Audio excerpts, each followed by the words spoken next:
ప్రజా సమస్యల పరిష్కార వేదికలో కాపూర్వారిపాలెం, తోటవారిపాలెం, పిట్వారిపాలెం, గౌనివారిపాలెం పంచాయతీల రైతులు కలెక్టర్కు వినతి పత్రం అందజేశారు. వేరుశనగ సాగు చేస్తున్న రైతులకు ప్రస్తుతం ఉదయం 9 గంటల నుంచి విద్యుత్ సరఫరా అందుతుండటంతో ఎండ తీవ్రతకు పంటలు ఎండిపోతున్నాయని ఆవేదన వ్యక్తం చేశారు. ఉదయం 6 గంటల నుంచే విద్యుత్ సరఫరా ప్రారంభిస్తే పంటలకు మేలు జరుగుతుందని కోరారు. ఈ కార్యక్రమంలో రైతు నాయకులు కావూరు రమణారెడ్డి, గండూరి వెంకట్రావు, ఆసూది సుబ్బారెడ్డి తదితరులు పాల్గొన్నారు. ప్రజా సమస్యల పరిష్కార వేదికలో కలెక్టర్ గారిని కలిసి ఉచిత విద్యుత్ మీద కరెంట్ ఇవ్వడం జరిగింది.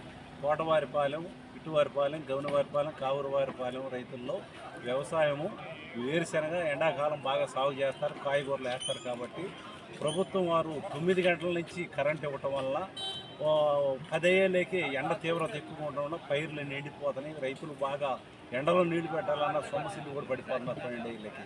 ప్రభుత్వాన్ని మేము కోరింది ఏంటంటే కలెక్టర్ గారిని ఉదయాన్నే మాకు ఇచ్చే 9 గంటల కరెంట్ని 6 గంటల నుంచి ఇవ్వాల్సిందిగా అర్జీ ఇచ్చాము. మరి 6 గంటల నుంచి ఇచ్చి ఇది రైతుల్ని ఆదుకోవాల్సిందిగా, సమాజాన్ని 10 మంది అన్నం పెట్టే రైతులు ఈ విధంగా ఇబ్బంది పెట్టడం ఎవరికి ధర్మం కాదు. కాబట్టి ఉదయాన్నే 6 గంటలకి కరెంట్ ఇచ్చి రైతులను ఆదుకోవాల్సిందిగా కోరుతున్నాం. తిరువూరు